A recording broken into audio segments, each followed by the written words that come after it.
Bismillahirrahmanirrahim. Innahu laqawlu rasulin karim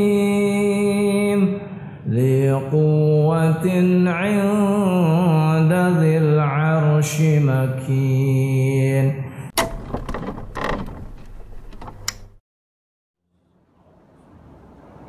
Assalamualaikum warahmatullahi wabarakatuh. Innal hamdalillah nahmaduhu wa nasta'inuhu wa nastaghfiruh wa na'udzu billahi min shururi anfusina wa sayyiati a'malina. May yahdihillahu fala mudilla lahu wa may yudlil fala hadiya lahu.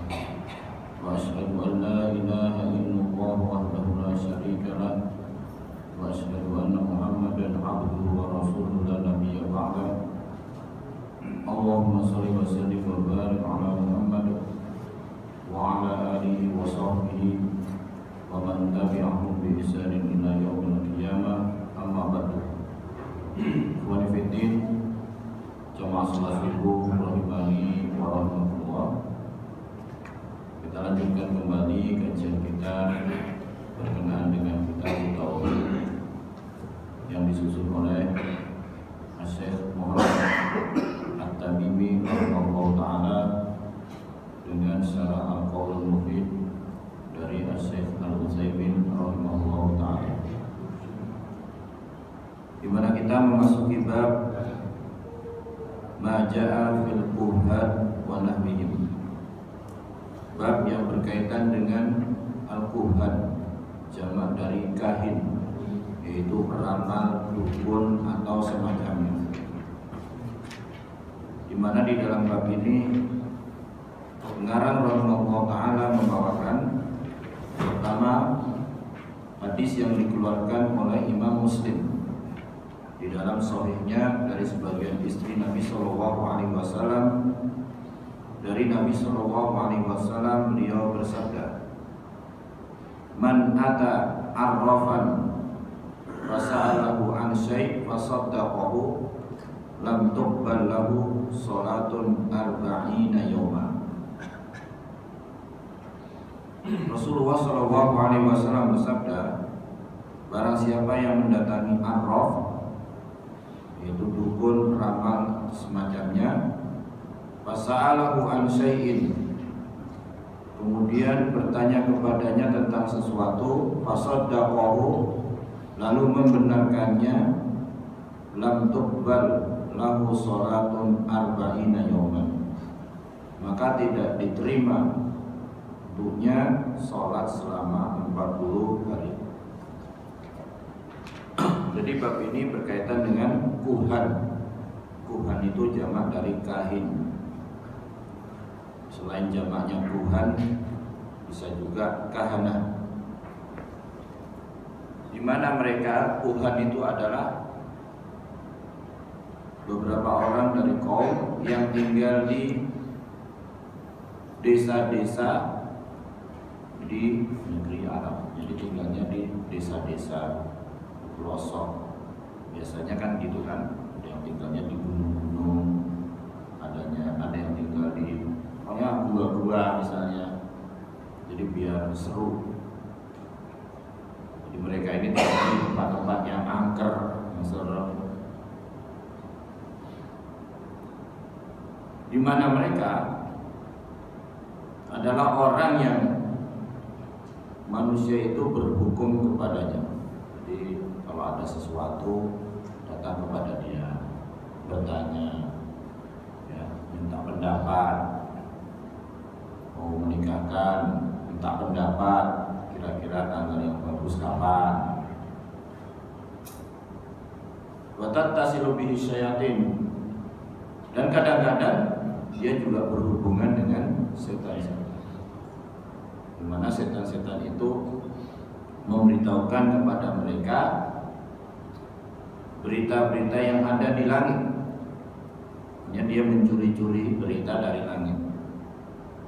Maksudnya mencuri berita itu bagaimana? Maksudnya adalah ketika Allah Subhanahu wa taala, jika menetapkan suatu perkara takdir, Allah Subhanahu wa taala memberitahukan kepada malaikat.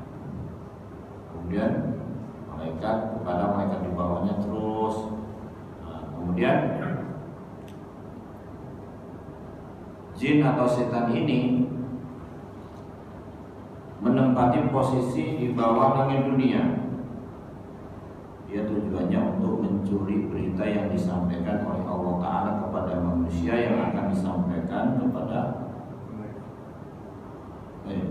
manusia, disampaikan oleh Allah kepada malaikat yang akan disampaikan oleh malaikat kepada manusia. Dicuri beritanya itu oleh jin dan setan yang nunggu. Kadang-kadang ada berita yang memang bisa dicuri, tapi kadang-kadang mereka tidak berhasil, kemudian dilempar dengan api yang berasal dari bintang sehingga terbakar. Adapun jin yang bisa mencuri berita itu tentu dengan takdir Allah Ta'ala, Allah yang berkehendak.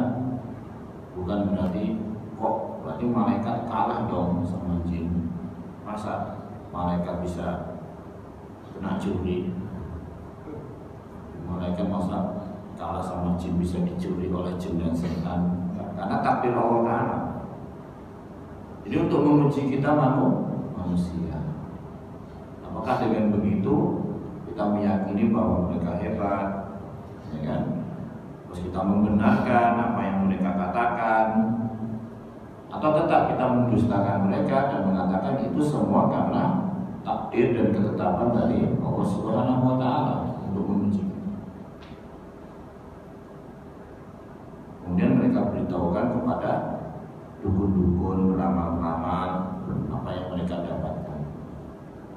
Dan tentu mereka dengan dukun-dukun itu berhubungan karena ada maslahat yang mereka dapatkan.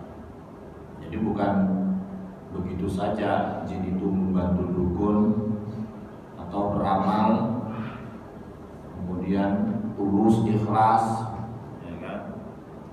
Cinta kepada dukun karena Allah, tidak ada. Saya bantu ikhlas deh, kayak kita kan gitu kan. Ikhlas, iya benar ya ikhlas. Nggak ada. Jin itu yang kafir, yang munafik, yang jahat juga banyak. Jadi mereka bantu ya karena ada masalah kepentingan. Dan orang bilang bahwa jin itu adalah khodam dukun-dukun beramal itu. Khodam itu artinya ya membantu. Berarti yang ditundukkan, yang dikuasai. Sebenarnya enggak juga. Justru mereka yang ditundukkan, diperbudak oleh dukun-dukun itu kan. Kenapa? Karena mereka harus melakukan ritual-ritual, pengabdian-pengabdian yang itu tentunya kan membawa kepada kesyirikan. Beda dengan Nabi Sulaiman alaihissalam yang berhubungan dengan jin, di mana jin-jin itu yang berbudak, yang membantu mengabdi kepada Nabi Sulaiman alaihissalam. Kalau ini dia mendapatkan maslahat, yaitu apa? Dia bisa memalingkan manusia dari jalan Allah, dia bisa menjadikan manusia itu melakukan kesyirikan. Tapi ketika jin-jin ini bisa memberitahukan, dia mendapatkan berita yang benar dari langit, dia beritahukan kepada dukun beramal itu, ya nggak semuanya benar. Yang satu benar tapi yang lainnya bohong. Bisa saja kadang-kadang dicampur dengan 100 kebohongan. Tapi yang namanya orang karena sudah terlanjur percaya, ya kan, terlanjur percaya, apalagi ternyata kok sesuai dengan apa yang diucapkan, terbukti, udah mereka jadi buta. Akhirnya apapun yang dikatakan dukun beramal itu diterima semuanya, dibenarkan semua. Padahal yang benar paling cuma satu sekali, itu pun juga karena takdir Allah Ta'ala. Jadi semuanya dibenarkan. Itulah manusia. Ya. Jadi kalau jadi ibaratnya first impressionnya bagus. Ya. Jadi ketika misalnya nih nanya tentang sesuatu, pertama kan, kok qadar Allah benar sesuai dengan kenyataan, sesuai dengan fakta, yakin kan? Setelah itu makin percaya. Walaupun setelahnya apa namanya nggak benar, bohong, ya. Nah, tidak selalu sesuai dengan kebenaran, tapi sudah terlanjur percaya. Baik. Tapi kenapa kok Allah Subhanahu wa Ta'ala menakdirkan apa yang dikatakan dukun itu kok sesuai dengan fakta, benar-benar terjadi? Misalnya orang nanya tentang judi, nomor yang keluar apa? Oh, nomornya sekian. Kalau zaman dulu apa namanya, Orkas, SD, ya kan? Nomor sekian undutnya. Oh, ternyata benar. Tambah yakin kan? Karena dapat duit banyak. Tapi paling kadang sekali. Habis itu beli lagi, nggak dapat. Jadi first impressionnya itu. Jadi kalau sudah yakin di awal, kedepannya itu gampang dipermudah. Ya. Kita juga dalam muamalah kan gitu kan. Nah, sebenarnya gitu sih. Misalnya kita mau melamar kerja, kan di interview kan. Ketika kita interview, ada kita ditanya. Biasanya yang paling berkesan first impressionnya. Jadi kalau kita bisa meyakinkan di awal, itu gampang ke depannya. Tinggal tawar-menawar, kamu mau gaji berapa, ya, mau kerja seminggu berapa hari terserah, ya. Mau gak kerja juga gak apa-apa. Namanya juga first impression. Kadang-kadang bisa menyilaukan orang kan. Sama ketika datang kepada seseorang, Pak, saya mau melamar anak gadis Bapak. First impression itu sangat menentukan. Makanya yang mau melamar anak gadis, first impressionnya dipersiapkan dulu. Nanti kalau first impressionnya kurang bagus, gak meyakinkan, besok-besok datang bawa martabak, daging, martabak manis, bawa apa, susah nanti meyakinkan. Sebenarnya kayak dukun-dukun juga begitu kan. Qadar Allah first impression pertamanya meyakinkan. Wah bener, orang yakin. Jadi kalau nggak bener masa sesuai dengan kenyataan. Saya kemarin pernah mau nanya barang hilang saya di sana, ternyata bener. Qadar Allah. Jadi ujian bagi manusia apakah beriman ataupun tidak. Seperti barang yang hilang. Sebenarnya barang hilang itu kan bukan berarti seling hilang yang tadinya ada jadi tidak ada, enggak kan? Mungkin pindah tempat. Dan jin tahu kan, jadi punya kecepatan, kekuatan lebih dari manusia. Jadi bukan sesuatu yang terus hilang. Kalau seperti itu tidak ada yang bisa melakukan kecuali Allah Ta'ala. Itu orang yakin. Ya. Seperti sakit juga datang ke dukun, ya enggak?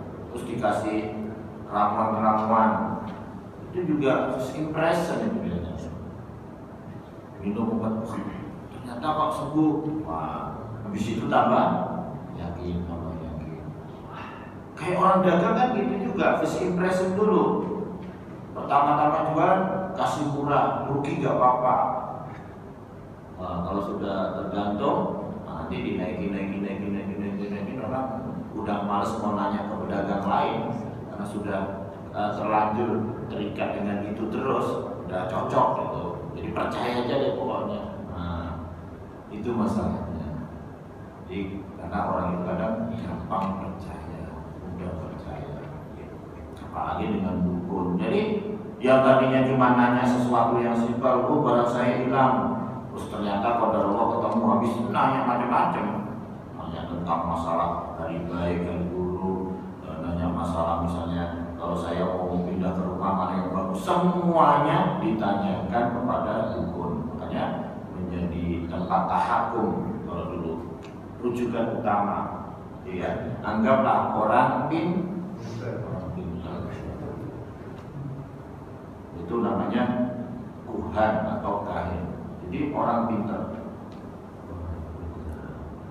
Apakah berhasilnya jin dan setan dalam mencuri berita langit itu masih berlaku sampai sekarang atau tidak, di situ memang terjadi khilaf ulama. Ada sebagian mengatakan bahwa itu hanya terjadi di masa-masa jahiliyah dulu sebelum Rasulullah SAW diutus. Tapi setelah Nabi SAW diutus, mereka tidak bisa lagi mencuri-curi berita dari langit. Kenapa? Karena setiap mau mencuri berita dari langit dilempar dengan api yang berasal dari bintang.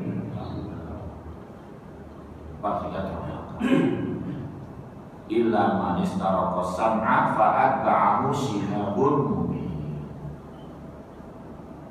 Orang yang istaraqa sam'a mencuri berita lalu diikuti dengan shihabun mubin. Shihab itu api yang berasal dari bintang. Terbakar. Sehingga ketika orang-orang itu bertanya kepada orang tersebut, kahin, kuhan, terus ternyata dia memberitakan sesuatu yang memang benar-benar terjadi secara fakta, maka orang-orang pun meyakininya sebagai orang yang mengetahui yang gaib. Sehingga mereka jadi tempat rujukan utama. Makanya seorang misalnya kiai atau ustadz ya, seorang kiai atau ustadz yang sering menjadi rujukan orang-orang bertanya tentang satu perkara, itu juga harus hati-hati. Jangan sampai manusia itu terpedaya dengan dirinya. Maksudnya bagaimana? Maksudnya adalah nanti orang mau nanya apa-apa kepada ustadz itu, apa-apa kepada ustadz itu, sehingga dia tidak mau menanyakan kepada yang lain. Bahkan kadang-kadang bertanya kepada ustadz itu semua perkara. Awalnya nanya tentang masalah sholat gimana, wudhu gimana, lama-lama ustadz kira-kira kalau saya ini masaknya apa ya? Apa hubungannya ustadz dengan masak? Pokoknya kalau ustadznya masih tahu cocok deh. Wah, udah gak benar. Itu bisa aja ustadz begini nanti jadi dukun ya. Awalnya nanya tentang sholat, sama nanya, saya mau buka puasa kira-kira yang bagus apa ustadz? Rekomen deh. Kadang-kadang juga nanya, ustadz saya punya anak, kasih nama apa yang bagus ya? Kan gak semua ustadz bisa ngasih nama. Itu sebenarnya ide itu gak selalu muncul dari seorang ustadz ya. Tapi ya boleh juga, karena dulu mereka juga datang kepada Nabi Sallallahu Alaihi Wasallam terus dikasih nama anaknya apa ya gitu. Tapi kadang-kadang semuanya ditanyakan ke yang nggak benernya lagi ustadznya ini karena sudah kadung dipercaya jadi rujukan. Ya udahlah, maksud tanya nggak bisa, harus tahu lah nanti jawabannya yang aneh-aneh. Jadilah juga dukun sama aja. Awalnya sih ngajarin ngaji sholat, lama-lama jadi orang pintar, ya kan begitu kan? Jadi penyebabnya itu dia kalau mau bilang, wah saya nggak tahu jawabannya, malu lah kalau jadi rujukan orang sekampung, orang sedesa. Harus jawab lah. Penyebabnya itu awal-awalnya. Mungkin awalnya cuma ditanya tentang cara sholat gimana, Pak Ustaz, wudu gimana ya Kak. Tapi karena orang sudah tertarik, kan, udah semuanya ditanya. Apapun itu datang kepada orang itu. Jadi dia orang pintar.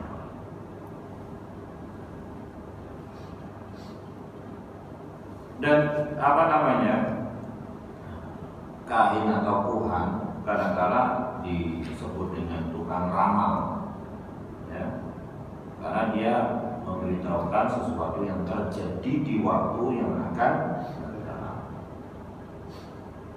Oh, nanti akan begini, akan begini, akan begini, akan begini.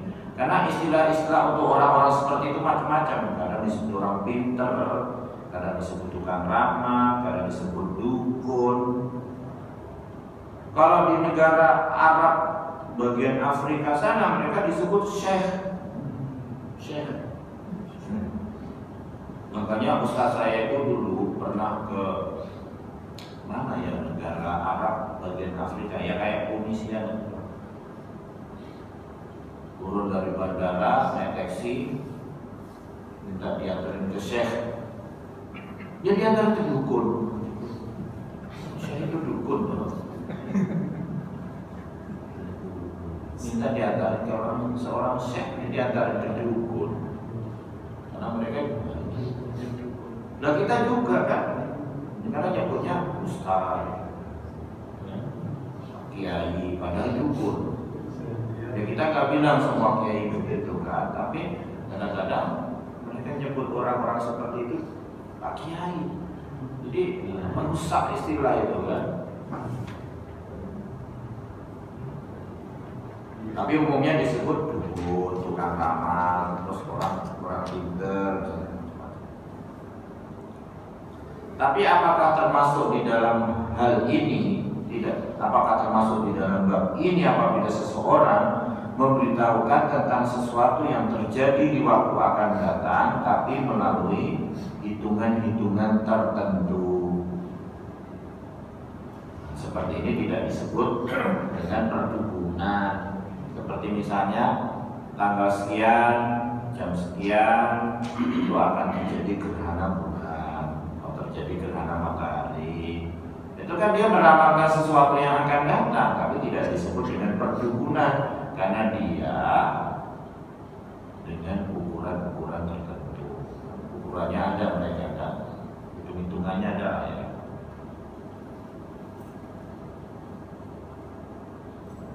Begitu juga misalnya, matahari kira-kira sekian menit akan terbenam. Itu tidak disebut dalam perdukunan. Jadi maksudnya, apa bedanya dengan tukang ramal dan dukun? Kan dia juga memberitahukan tentang apa yang akan terjadi di waktu akan datang. Berbeda. Kalau ini kan dengan hitungan-hitungan tertentu, ukuran-ukuran tertentu. Jadi bukan dengan meramal itu aja.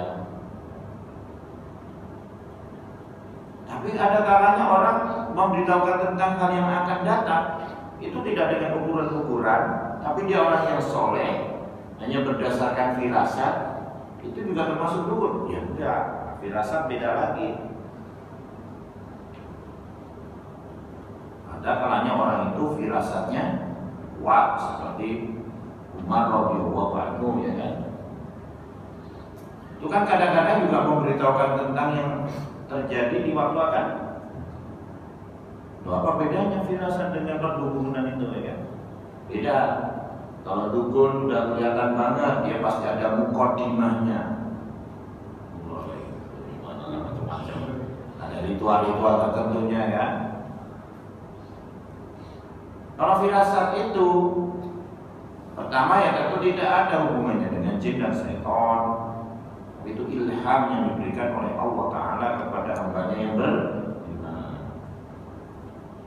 Demikian juga firasat itu tidak ada dengan ritual-ritual pembukaan seperti tadi. Misalnya, Pak Ustaz, firasat Anda bagaimana tentang peristiwa ini?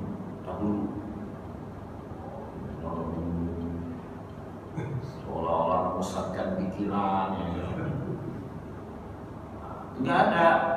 Jadi firasat itu tidak ada ritual-ritual, tidak ada kaitannya dengan jin dan syaitan.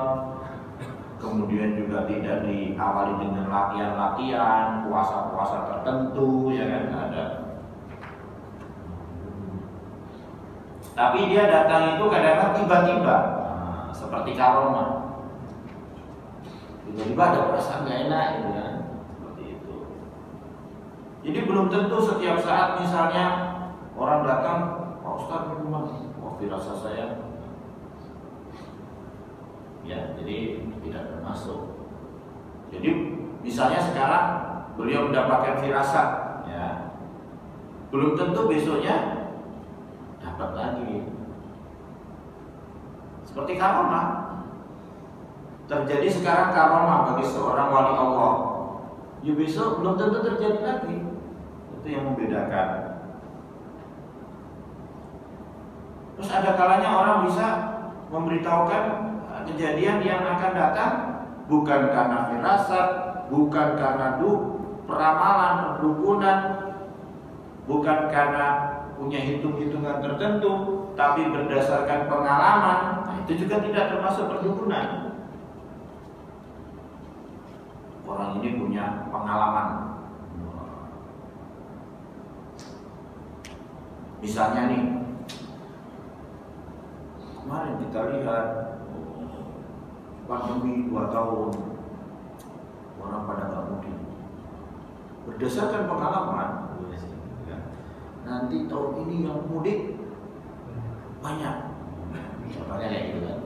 Jadi dari pengalaman-pengalaman sebelumnya, kan ilmu sosial itu kadang-kadang kan nggak ada hitung-hitungan kan, tapi dia bisa menetapkan satu kesimpulan, menyimpulkan satu kaidah itu berdasarkan pengalaman sebelumnya. Tidak seperti 1 tambah 1 2, belum tentu gitu kan. Nah, disimpulkan kaidah seperti itu.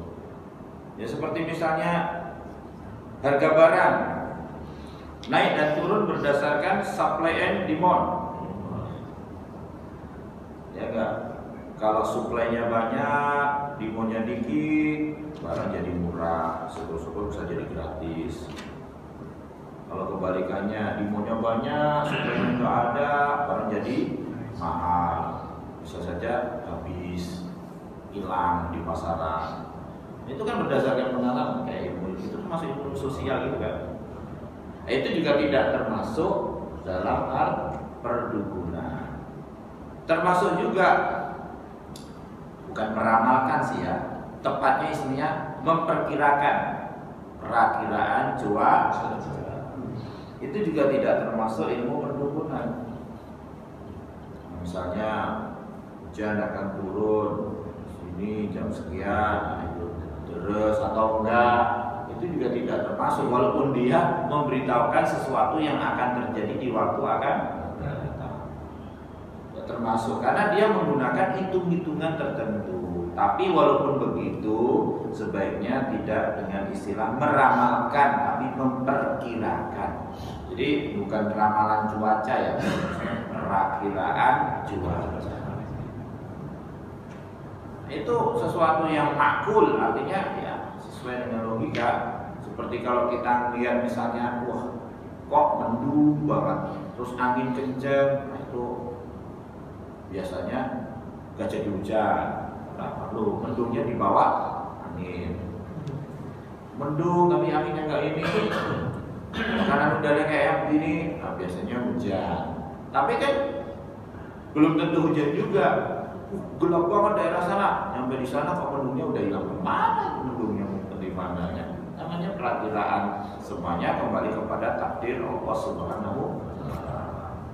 Jadi itulah mungkin hal-hal yang bisa membedakan apakah orang ini dukun, beramal dan sebagainya, atau itu mungkin karena memang punya ilmu hitung-hitungan, kemudian dia punya pengalaman sebelumnya. Ya enggak? Misalnya orang patah tulang, berobat ke seorang, ya kan? Terus diobat-obatin dengan ramuan tertentu, qadarullah sembuh. Wah itu dukun, belum tentu juga kan? Dia punya pengalaman sebelumnya untuk ngobatin hal-hal seperti itu. Ya. Termasuk juga perakiraan cuaca itu tidak bisa disebut sebagai dukun atau tukang ramal, walaupun punya persamaan apa? Memberitahukan hal yang terjadi di waktu akan datang.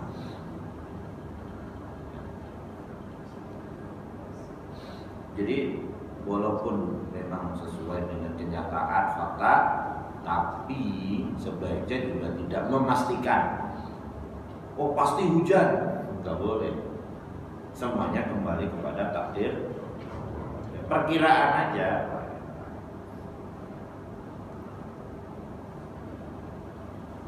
Man ata arrafan, Nabi SAW bersabda dalam hadis riwayat Imam Muslim, man ata arrafan, barang siapa yang mendatangi arraf. Arraf, apakah artinya itu sama dengan kahin ataupun berbeda, atau dia lebih umum seperti yang kita pelajari tadi, bahwa mereka punya macam-macam. Ada romal, ada kahin, ada arraf. Kalau disebut romal itu karena mereka menggunakan apa? Romal pasir ya, jadi disebut namanya seperti itu. Kenapa? Karena berkaitan dengan metodenya gimana dia di dalam meramalkan sesuatu, ritualnya gimana, ya kan? Tapi kalau arraf sendiri, dari kata arraf ya'rifu yang artinya mengetahui. Kalau arraf namanya sighah mubalaghah, dari arraf ya'rifu. Sighah mubalaghah itu apa namanya? Orang yang melakukan sesuatu itu dengan sering. Jadi arraf banyak tahu istilahnya. Makanya disebut orang pintar. Jadi semuanya tahu. Kita nyebutnya gitu. Kalau kita nyebutnya orang pintar karena tahu banyak hal. Apakah arraf itu kahin, yaitu dukun, atau dia lebih umum? Ada yang mengatakan ya udah arraf itu sama dengan kahin, tapi ada yang sebaliknya, bahwasanya arraf itu sama dengan kahin. Kahin itu artinya tukang ramal, yaitu yang menyebutkan sesuatu yang terjadi di waktu yang akan datang, ya. Atau arraf itu katanya lebih umum, ya, karena arraf itu bisa bermakna kahin, bisa juga munajim, yaitu ahli bintang, aroma dan semacamnya. Ala kulli hal, ini adalah istilah-istilah yang ditujukan kepada orang yang memang profesinya secara umum sama seperti itu. Gak tahu kalau mereka itu kemudian ada khusus juga. Pokoknya kalau kaitannya dengan menyebutkan sesuatu yang terjadi di waktu akan yang datang disebut ini. Kalau dia spesialisasinya nyari barang yang hilang namanya gini. Kalau spesialisasinya adalah untuk hal-hal seperti ini, maka dia adalah begini. Ya, untuk menyihir suami istri atau pelet dan sebagainya nanti namanya gini. Alhamdulillah itu istilahnya memang hampir sama. Sama-sama dukun, sama-sama ya orang yang memberitahukan sesuatu hal yang gaib. Ada yang pakai ritual-ritual tertentu, ada yang mungkin enggak, ada yang kemudian ketika ditanya masuk kamar dulu ngapain nggak tahu kita kan, keluar seperti itu kan, macam-macam pokoknya. Tapi yang menghubungkan, yang menyatukan semua hal ini adalah sama, yaitu apa? Ada hal-hal yang aneh. Biasanya, ya kan? Kesimpulannya gitu. Tapi saya lihat ada yang aneh. Semuanya gitu kan? Aneh, nggak masuk akal, nggak wajar gitu kan? Itu umumnya kayak begitu, ada hal-hal yang aneh yang nggak masuk akal, yang nggak wajar yang dilakukan. Baik. Fasa'alahu, lalu bertanya kepadanya. Datang terus bertanya. Ya datang tuh kalau zaman sekarang nggak mesti harus datang ke rumahnya, datang ke kliniknya, klinik ya, dokter, ke padepokan, datang ke tempat pertapaan. Lah siapa tahu sekarang dukunnya online, dia punya website. Dukunnya udah modern, pasiennya dari seluruh penjuru dunia. Dia siapa tahu kan? Nah itu juga termasuk data. Ketika kita menghubungi dia melalui websitenya, ya kan. Jadi kalau zaman dulu ya mesti harus datang. Dan sekarang nggak usah datang, telepon, ya, ini itu juga termasuk data. Man ata arrafan, kan nggak bisa juga nih, saya nggak datang kok. Saya di rumah, ya tapi kan nelpon, ya sama aja kan? Iya, kan poinnya gitu. Datang itu supaya bisa berkomunikasi, Kalau ini komunikasinya pakai telepon ya berarti data sama aja. Kayak orang jual beli kan, kalau zaman dulu ketemu lah, sekarang telepon juga disebut jual beli. Orang nikah aja sekarang kalau usah begini juga bisa, telepon juga bisa. Yang penting dipastikan memang dia yang nelpon, jangan orang tuanya, nanti keliru orang tuanya yang nikah.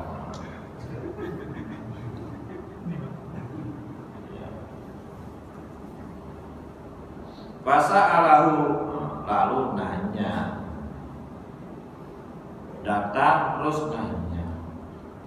Nanya apa? Ya tentu nanyanya hal yang berhubungan dengan itu. Kalau nanya, udah makan bang? Misalnya kita nih kan datang ke satu tempat, kita mau mencari alamat. Datang ke orang itu nanya, bang, alamat ini di mana ya? Enggak termasuk. Karena kalau nanya alamat itu suatu hal yang lumrah umum, ya kan? Yang enggak kemudian jangan nanya ke dia alamat. Kenapa? Kan ada hadisnya. Menata arrafan fasa'alahu. Itu kalau bertanya tentang hal-hal seperti itu. Kalau memang dia doang yang tahu alamatnya, ya kan orang terkenal kan tahu semua, ya nggak apa-apa. Lam tuqbal lahu sholatun arba'ina yauman, tidak diterima untuknya sholat 40 hari. Kalau di dalam matan kitab tauhid, fasa'alahu an syai'in fasaddaqahu, bertanya kepada dukun itu lalu membenarkan. Jadi ada ada syaratnya, membenarkan. Berarti kalau nggak membenarkan, maka tidak berakibat sholatnya tidak diterima 40 hari dong. Enggak. Kalau aslinya di dalam riwayat Muslim itu enggak ada kata membenarkan, nanya doang. Jadi beliau mungkin memasukkan dalam hadis ini karena memang ada riwayat yang lain gitu loh. Tapi kalau riwayat Imam Muslim tidak ada membenarkan. Man ata arrafan fasa'alahu an syai'in langsung lam tuqbal lahu sholatun arba'ina yauman. Walaupun enggak membenarkan, nanya aja, iseng-iseng nanya, itu aja nggak boleh. Barang siapa yang mendatangi dukun, tukang ramal dan semacamnya lalu bertanya tentang sesuatu, maka tidak diterima untuknya sholat 40 hari. Baik, sekali lagi, apakah hadis ini ditujukan kepada orang yang datang kepada dukun, tukang ramal untuk tujuan apapun secara mutlak? Kata Syekh Al-Utsaimin rahimahullah ta'ala, dibagi menjadi 4. Ada yang tanya iseng-iseng aja, tanya, nggak membenarkan, enggak. Ini haram berdasarkan hadis ini. Man ata arrafan fasa'alahu an syai'. Tapi tidak mengatakan nanya kepada dukun itu tujuannya untuk ini enggak, umum. Jadi nanya aja iseng, itu termasuk dalam hadis ini haram. Yang kedua, nanya terus membenarkan. Wah, percaya. Ini lebih parah lagi. Bisa membawa kepada kekufuran. Kenapa? Karena membenarkan dukun, tukang ramal dan sebagainya sama saja dia mendustakan Al-Quran. Kalau mendustakan Al-Quran berarti kufur kan? Kufur. Membenarkan dukun berkaitan dengan hal yang gaib, barang yang hilang, atau kejadian di waktu akan datang, atau peristiwa di muka bumi, itu hal yang gaib, ya kan? Wah, berarti kalau nanya dokter, terus dokter bilang itu janinnya laki atau perempuan, masuk dong? Enggak, kan itu pakai alat. Itu masuk akal pakai alat, ada alat tertentu, ya. Itu tidak termasuk. Tapi juga sekali lagi juga tidak boleh memastikan karena suka salah. Ya enggak sih? Ya, wah Bapak, Masya Allah, ini anak perempuan Pak, Bu, Alhamdulillah. Besok beli pakaian pink, kaos kakinya pink, bajunya pink, tempat tidurnya pink, selimutnya pink, sendoknya pink, rokoknya pink, semuanya pink, kamarnya dipingin semua. Qadar Allah. Anda dicek lagi, udah seneng karena memang ngarep banget anak perempuan lagi. Aduh, gimana ini? Sudahlah, kasih ke tetangganya yang namanya perempuan. Untung kan? Artinya masih bisa sah. Makanya jangan terlalu beratnya, jangan langsung memastikan. Ya ada alatnya untuk ngetes mesinnya, tapi jangan memastikan 100% manusia bisa sah. Makanya termasuk, mohon maaf ya, menentukan Ramadan itu dengan hisab itu sebenarnya nggak bolehnya. Kenapa? Karena dari sisi hitung-hitungan manusia itu bisa sah. Makanya harus dengan ru'yah, benar-benar terlihat. Terlihat aja kadang juga bisa salah, siapa tahu yang dilihat rambut. Makanya kalau begitu yang lihat gak cuma satu, banyak. Udah gitu juga punya ilmu gimana cara melihat hilal, ya kan? Karena kalau nggak ada pengalaman siapa tahu salah, ya kan? Kalau hisab itu kan hitung-hitungan, itu aja kan, bukan hitung-hitungannya yang salah, 1 tambah 1 2, enggak, tapi orang yang mengamalkannya itu keliru bisa saja. Buktinya apa? Terjadi perbedaan hisab juga kan? Dalam hisab itu kadang ada perbedaan enggak? Ada. Oh, menurut hisabnya fulan, hitung-hitungan fulan, nanti Ramadan masuk tahun sekian, ya kan? Hari sekian. Kalau hisabnya dia beda lah. Kalau namanya itu harusnya benar semua, 1 tambah 1 di Indonesia 2, masa di Malaysia bisa 3, di Saudi jadi 4. Berarti kalau ada hisab kok masih ada yang beda-beda, berarti memang itu tidak bisa dipastikan. Hanya termasuk gitu kan.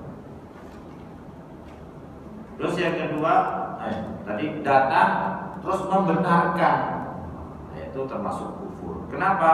Karena mendustakan Al-Quran yang menyatakan bahwa yang tahu yang gaib itu hanya Allah Subhanahu wa Ta'ala. Seperti dalam surah An-Naml ayat 65. Qul la ya'lamu man fis samawati wal ardil ghaiba illallah.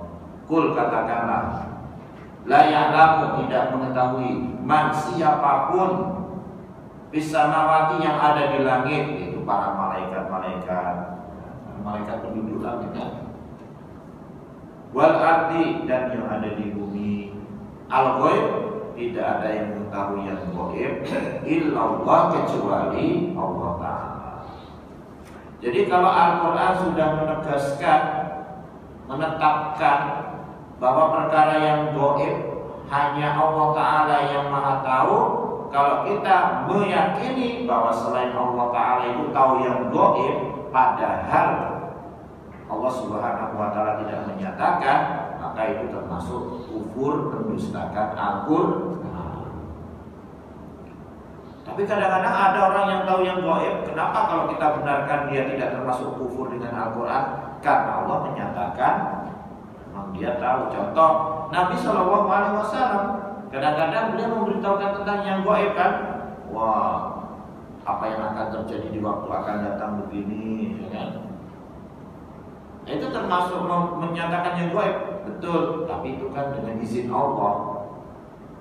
Nah, kalau dukun kenapa nggak kita bisa bilang itu dengan izin Allah? Ya nggak bisa, beda. Ya kan?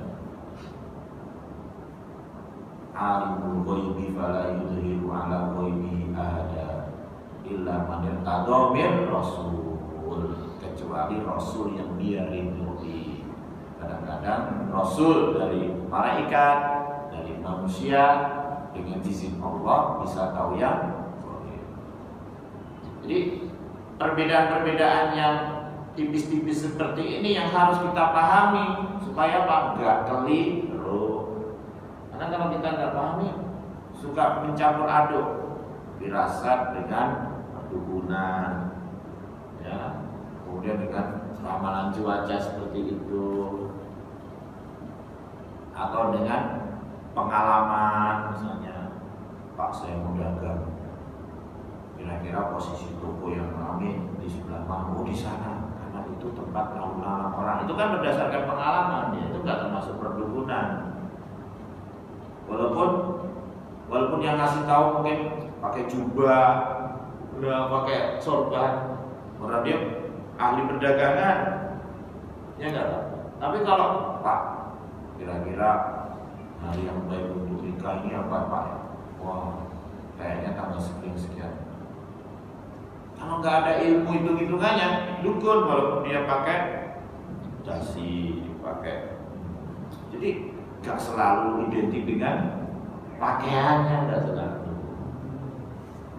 Dan dukun sekarang juga mungkin pakai jas, dasi, coba tahu kan? Orang yang kerja di perakiraan cuaca bisa aja pakai jubah, namanya sunnah ya. Siapa tahu kan? Terus yang ketiga, bertanya untuk menguji. Jadi diuji dia, apakah dia itu benar atau bohong. Bukan untuk mengambil perkataannya, maka ini tidak mengapa, tidak termasuk dalam hadis ini. Sebagaimana Nabi SAW pernah menguji Ibnu Sayyad, apakah dia itu dajjal atau bukan. Ibnu Sayyad, seorang anak Yahudi. Nabi SAW bertanya, "Mada khoba'tu laka?" Apa yang aku sembunyikan darimu? Artinya lagi memikirkan kata apa aku. Qala, dia mengatakan duh. Arti aslinya Nabi SAW menyembunyikan kata dukhon yang artinya asap. Tapi dia hanya bisa tahu ujungnya aja, duh. Khonnya tidak tahu dia. Ya mungkin dengan izin Allah memang jinnya, setannya nggak bisa tahu semuanya kan. Tapi juga dengan izin Allah dia bisa tahu awalnya. Jadi dia tahu hanya sesuai dengan apa yang diberitahukan oleh jin dan setan itu. Maka Nabi SAW mengatakan, ihsa, nyala, falanta dua kotor. Artinya kemampuannya tidak bisa melampaui lebih dari. Artinya memang terbukti tidak. Tapi ada orang yang kemudian udah penting itu, ada setengah dapat itu. Berarti hebat dong, hampir bener kan? Ya enggak lah. Itu juga karena jin dan syaitan yang memberitahukannya. Artinya enggak ada yang tahu yang gaib. Jadi Nabi SAW datang kepada Ibnu Sayyad ini untuk mengujinya apa yang beliau sembunyikan di dalam bukunya. Jadi untuk menguji, bukan untuk mengambil ucapannya. Kemudian yang keempat, bertanya kepada dukun untuk menjatuhkannya, ya, untuk membuktikan kebohongannya. Nah ini nggak apa-apa. Bahkan bisa saja termasuk hal yang bahkan bisa menjadi wajib. Karena kan untuk membuktikan kedustaan dukun tukang ramal itu hal yang wajib. Supaya apa? Termasuk wasilah supaya orang itu tidak ada memutus hubungan antara manusia dengan orang itu. Berarti kita menyelamatkan manusia dari kesyirikan. Itu sesuatu hal yang diperintahkan. Tapi ingat, harus benar-benar kita siap mental, akidahnya juga. Karena seperti tadi, first impression itu kadang-kadang menentukan. Awalnya saya nggak percaya, karena imannya lemah, Pak, iseng-iseng datang. Betul ya? Lama-lama kok goyah, rapuh, lama-lama percaya, lama-lama ikut, lama-lama jadi abdinya. Bisa aja kan? Karena yang namanya fitnah, kalau kita nggak mampu menghadapi, perintahnya menjauh, bukan mendatangi. Aku penasaran deh. Makanya di akhir zaman ketika Dajjal datang muncul, Nabi Shallallahu Alaihi Wasallam memerintahkan kita untuk menjauh, lari, jangan penasaran. Penasaran Dajjal kayak gimana ya? Bener nggak sih kayak dibilang oleh Nabi Shallallahu Alaihi Wasallam, datang sini, kamu Dajjal ya? Nggak boleh, harus lari. Karena di dalam hadis ada orang yang menganggap dia beriman terus datang ke Dajjal, karena first impressionnya tadi, akhirnya dia jadi yakin, beriman dan mengikuti Dajjal. Ya. Itu bagi orang yang memang mentalnya lemah, mudah terpengaruh kan, gampang terpengaruh. Terutama para wanita. Makanya ketika Dajjal muncul, kita disuruh apa ya? Merantai istri kita, ibu kita, perempuan kita, segala perempuan kita, bibi kita, supaya nggak datang lari mendatangi, takutnya terpengaruh. Ya bukan karena mendiskreditkan wanita, tapi wanita itu mudah terpengaruh, ya kan? Lah buktinya banyak yang ikut antum, kayak global.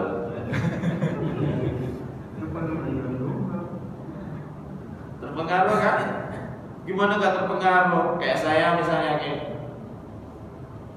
datang gak punya kerjaan, ya gak? Datang lamar, kok dikasih? Terpengaruh rayuan global. Wanita kan paling muda toh. Jujur aja, datang ke mall, jadinya gak pengen beli apa-apa. Pulang-pulang dagangannya banyak. Lu kenapa? Terpengaruh dengan salesnya, ya nggak sih? Ya, bener nggak? Orang nggak, makanya namanya orang nawarin barang itu ada ilmunya, gimana supaya orang bisa tertarik, terpengaruh, padahal tadinya itu bener-bener nggak ada pikiran mau beli, bahkan nggak mau beli sama sekali. Impresinya pinter ya, jadi pelajari itu cara-cara menarik orang. Makanya ketika zaman fitnah kita itu disuruh kabur, jangan ikut-ikutan. As-saidu diman jun di fitnah, orang yang berbagai menjauhkan dari fitnah, kata Nabi Sallallahu Alaihi Wasallam. Usah ikut campur, mendingan kalau masalah fitnah lebih bagus daripada kita ikut campur, kita nggak ngerti malah pusing sendiri, stres. Ya, jadi itu. Jadi kalau kita memang punya kemampuan untuk berubah, keyakinan yang kuat, keimanan yang kuat, boleh datang ke dukun untuk membuktikan kebohongannya, kedustaannya. Tapi kalau kita nggak siap, ya jangan, nanti malah terpengaruh. Nanti malah udah terpengaruh. Baik. Kemudian berikutnya, lam tuqbal lahu sholatun arba'ina laila. Tidak diterima sholatnya selama 40 hari. Pertama, apa sih makna tidak diterima? Tidak diterima itu ada kalanya bermakna gak sah sholatnya. Seperti mana kalau sholatnya itu rukun-rukunnya kurang, syarat-syaratnya gak terpenuhi. Misalnya sholat gak pakai wudu, tapi gak sah. Walaupun lupa, dia lupa, gak dosa, tapi sholatnya tetap sah. Nyembelih binatang gak pakai bismillah, gak sah, haram, kata sebagian ulama. Tapi kan dia lupa gak apa-apa, gak dosa, cuman binatangnya tetap gak boleh dimakan,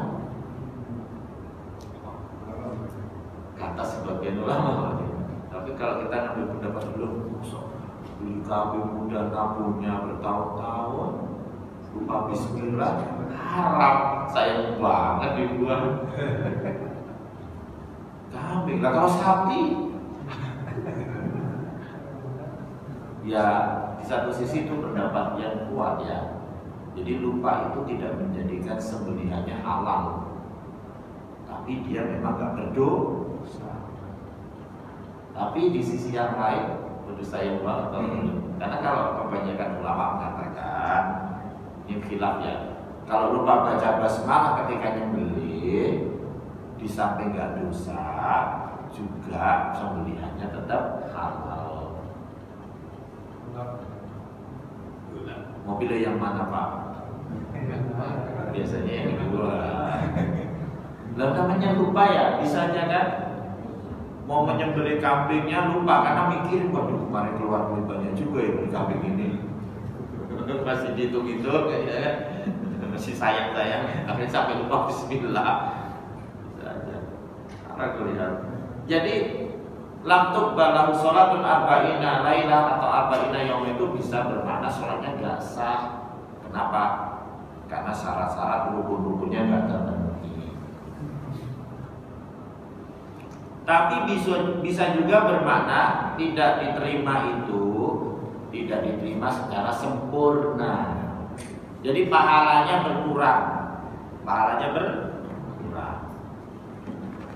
Ada kalanya tidak diterima itu artinya memang sah secara hukum fikih, jadi nggak perlu ulangin, tapi sama sekali nggak ada pahalanya. Karena kata lam tuqbal ini bisa bermakna ini dan ini. Tapi kalau maknanya yang pertama ya tentu enggak. Yang maksudnya adalah sholatnya nggak sah, harus diulangi lagi. Karena Nabi tidak memerintahkan untuk mengulangi sholat orang yang datang ke Kalau dibilang itu adalah sholatnya sah tapi gak sempurna pahalanya juga kurang kuat. Kenapa kurang kuat? Karena itu sama saja seperti orang sholat misalnya nih gak terlalu khusyuk, sholatnya sah dapat pahala, cuma pahalanya gak sempurna. Karena khusyuk itu sedangkan ini kan datang ke rukun haram. Maka makna yang paling kuat adalah ya sholatnya itu secara hukum fikih sah, tapi sama sekali nggak ada pahalanya, terhapus pahalanya walian. Kalau gitu sekalian aja nggak sholat, ngapain percuma sholat nggak ada pahalanya, capek doang. Nggak sholat tambah dosanya nih kalau sholat. Terus apa yang harus dilakukan kalau orang seperti itu? Bertaubat dengan taubatan nasuha. Padahal dulu datang ke dukun setiap hari. Kenapa? Karena suaminya dukun.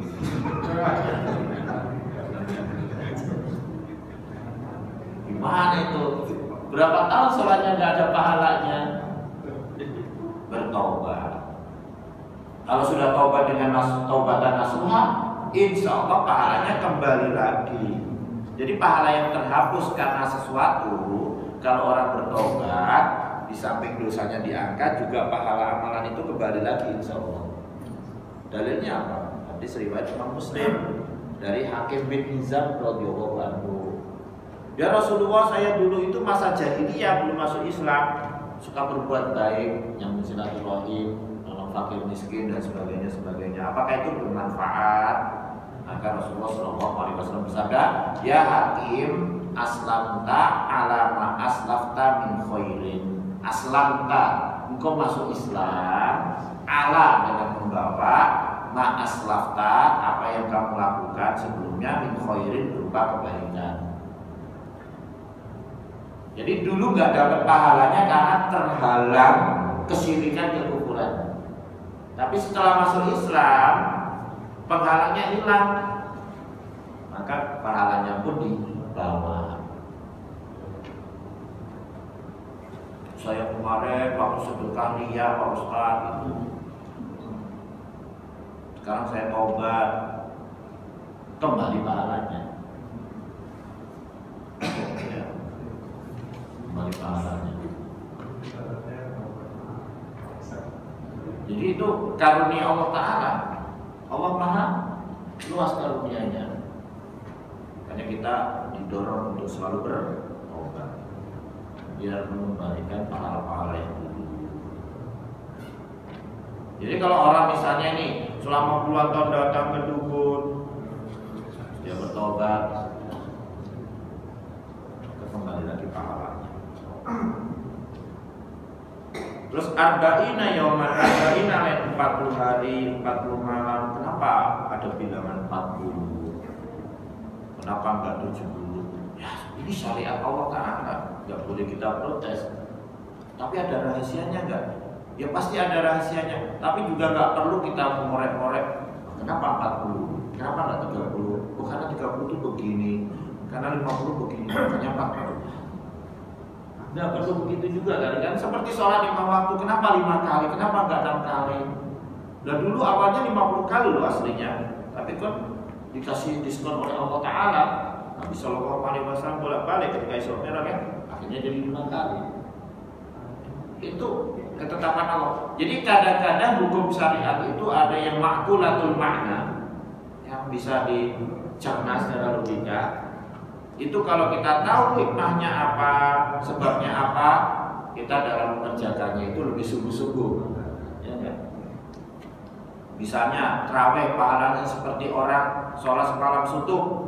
Tahu kenapa kita disyariatkan terawih berjamaah kan? Karena pahalanya semalam suntuk, maka kita bersungguh-sungguh. Tapi ada kalanya hukum syar'i itu ghairu ma'qulatil makna, nggak bisa dicerna.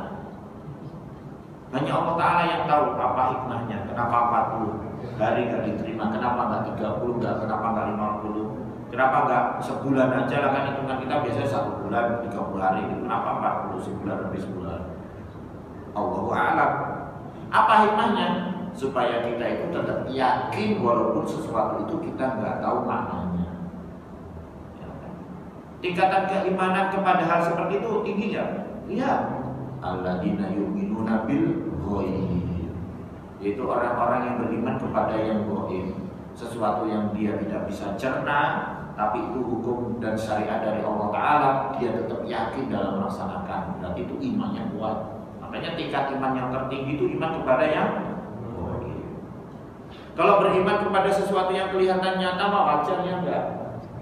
Tapi kalau sesuatu yang enggak dia tahu, nah makanya keimanan kita kepada Nabi Shallallahu Alaihi Wasallam di zaman sekarang itu ada nilai plusnya. Makanya pahalanya 50 kali sahabat. Kenapa? Karena kita beriman kepada beliau, mengikuti beliau Shallallahu Alaihi Wasallam, padahal kita nggak lihat. Beda dengan sahabat dulu yang melihat Nabi Shallallahu Alaihi Wasallam. Makanya kita pahalanya khomsin 50 kali sahabat di akhir zaman, apalagi di zaman sekarang. Oh berarti hebatan kita dong dari sahabat? Ya enggak. Walau bagaimanapun sahabat itu jauh lebih hebat dari kita. Hebatnya dari sisi apa para sahabat? Imannya kepada Allah, kepada Nabi Shallallahu Alaihi Wasallam. Dikala manusia itu kufur, lebih hebat dari kita. Ya memang dari sisi beramal, kata ulama, kita itu 50 kali amalnya sahabat, apalagi di akhir zaman. Tapi ketika sahabat beramal, terus diikuti setelahnya diikuti kita, mereka juga panen pahala dari kita kan? Betul nggak sih? Mandala ala khairin falahu mislu ajri fa'ilin. Nah, jadi sahabat gini, kalian beramal 1, pahalanya 50 kali kami, tapi pahala kalian juga kami dapat loh kali. Ya kan benar kan? Ya begitu. Maka sahabat tetap aja lebih baik dari kita. La tasubu ashabi, jangan mencela sahabatku, kata Nabi Sallallahu Alaihi Wasallam. Seandainya salah seorang dari kalian menginfakkan sebesar gunung emas, tidak bisa menyamai infak mereka segenggam maupun setengah. Kok begitu? Ya mereka beriman, berinfak di manusia kebanyakanku. Tapi kita karena tidak melihat Nabi Shallallahu Alaihi Wasallam, kita tetap beriman mengikuti beliau. Pahala kita di akhir zaman itu 50 kali sahabat setiap amalnya. Itu penjelasannya seperti itu ya. Allahu a'lam bishawab. Ya kita cukupkan kajian kita sampai di sini. Silakan.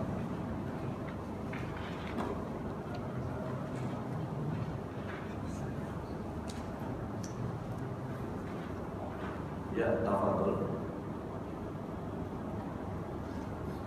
Kayaknya nggak ada yang nanya karena pada mau baca Quran ya. Ada saran? Oh ada, silakan. Ustaz. Di sosmed itu sering ada ramalan hitam, ya. Kadang-kadang baca atau masuk termasuk itu ramalan bintang. Maksudnya bulan lainnya tanggal sekian, bulan sekian, berarti bintangnya apa? Scorpion, Leo, apa lagi? Nanti berarti nasibnya gini. Itu termasuk, itu bahkan termasuk sihir yang kita pelajari sebelumnya kan. Manik tabasa syubatan dan nujum faqadik tabasa syubatan minasiyah. Barang siapa yang mengambil sebagian dari ilmu perbintangan, berarti sungguh dia telah mengambil sebagian daripada ilmu sihir. Semakin banyak yang diambil, semakin banyak sihir yang diambil, semakin besar ukuran. Termasuk makanya anak-anak harus dikasih nasihat. Orang suka kenalan bintangnya apa? Jangan. Kalau perbintangan itu seperti yang kita pelajari sebelumnya, kaitannya untuk menentukan cuaca, musim ya, itu iya. Karena mereka dulu kan nggak punya jam, nggak punya kalender, jadi untuk menentukan ini musim ini bentar ini, berarti pas ketika bintang ini muncul, gitu kan? Itu nggak ada masalah, ya, karena ada hitung-hitungannya. Tapi kalau itu kan nggak ada, itu sama saja seperti wah gerhana ini gara-gara ada yang meninggal. Seperti itu. Jadi tidak boleh.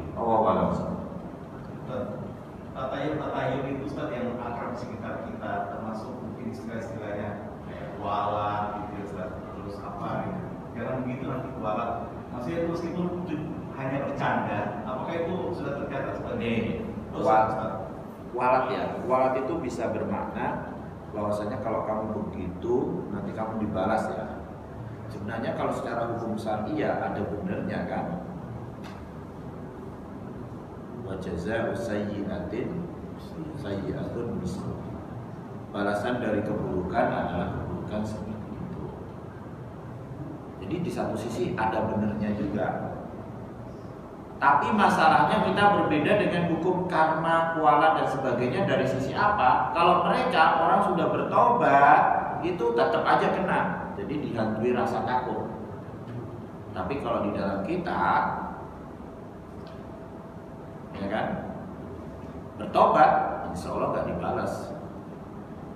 Kalaupun nggak bertobat juga tidak harus itu ada hukum karmanya. Tapi biasanya seperti itu.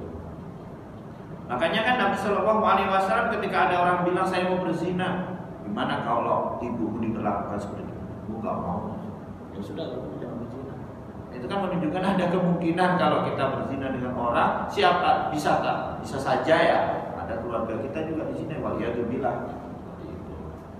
Jadi kualat itu kalau dalam artian secara umumnya ya nggak benar, tapi kalau dalam artian bahwa setiap perbuatan buruk biasanya dibalas dengan bukan, kalau nggak di akhirat ya di dunia, itu bisa saja terjadi. Jadi kadang-kadang istilah-istilah orang awam ini tergantung niatnya Pak. Jadi nggak bisa dipukul rata salah kayak gitu ya kan. Kayak seperti mereka yang mereka lantunkan ya Rabbi bil Mustafa, ya kan?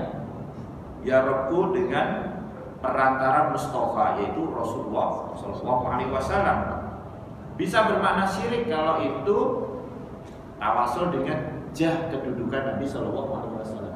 Tapi bisa bermakna baik kalau itu saya bertawasul dengan keimanan saya kepada Nabi Sallallahu Alaihi Wasallam kok. Nah, itu tidak termasuk syirik. Tapi masalahnya kata-kata seperti ini kan bisa mengandung makna ini, bisa mengandung makna ini, maka sebaiknya ditinggalkan. Seperti perkataan tadi, kuala dan sebagainya, kita nggak bisa menjudge, memvonis, menghukumi, oh itu berarti nggak boleh. Karena bisa saja mengandung makna yang benar kan? Wajazah usayyatin sayyatun seluruh. Tapi sebaiknya dihindari.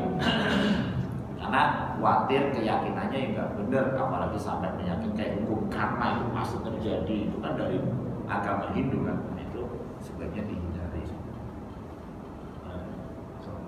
Ustaz, melanjutkan yang tadi ramalan bintang, Ustaz, sekarang ada yang penentuan perilaku berdasarkan golongan darah, Ustaz. Jadi kalau ada golongan darah A, perilakunya ini, golongan darah B, perilakunya gini. Kalau seperti itu termasuk gini ya, hal-hal yang baru seperti itu perlu diteliti dan dipelajari dan dikaji kembali secara. Kalau memang itu terbukti secara ilmiah terbukti, kenapa enggak? Tapi kalau belum, kita tidak bisa.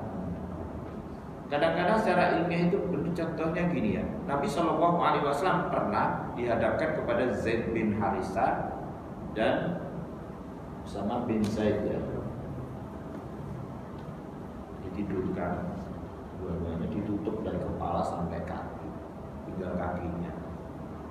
Terus beliau mendatangkan orang yang ahli nasab berdasarkan pengalaman. Ini bagian dari ini. Padahal kulitnya beda, yang satu hitam, yang satu putih. Yang bapaknya putih kulitnya, anaknya hitam. Sama bin Zaid radhiyallahu anhu.